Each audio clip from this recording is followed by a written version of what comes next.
Look how this man escaped from prison. He went into the bathroom and shaved off his big stubble. Then put some water on your hair and comb it. And he takes the guard's clothes out of the toilet. He puts on the clothes and fixes his hair. Now he walks calmly through the prison workshops disguised as a guard. When he got to the door, he took out his forged access card. He swiped it, and then he waltzed out of the prison. He went down the street and bought a yellow vest for $2. When he saw a luxury car needing parking, he ran up and pretended to be a parking attendant. Not only did he take the car, but he also earned a $100 tip. He's Matthew, a top fraudster. At this point, the warden turned to police officer Mike for help, because Mike was the only one who had ever caught Matthew. But what Mike couldn't understand was that Matthew was due to be released in 2 months. Why would he break out of prison at this time? So after checking Matthew's visitation video, he discovered that Matthew's girlfriend had visited him in prison a month earlier. Mike read from the woman's lips that she said goodbye. She never came back. Mike concluded that Matthew must have gone to find his girlfriend. So Mike went to Matthew's girlfriend's place. Sure enough, Matthew was alone here in a daze. When Mike called his men to arrest him, Matthew saw a gold thread on Mike's shoulder. Do you know what that is?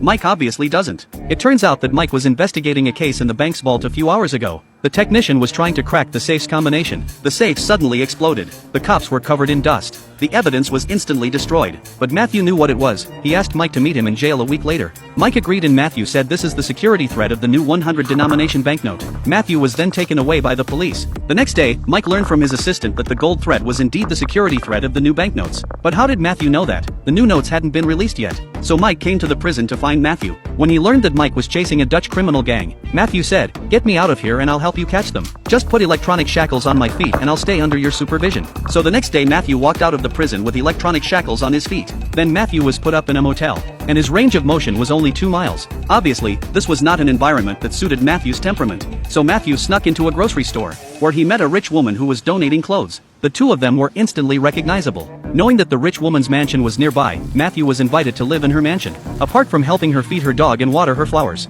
he even chatted with her granddaughter.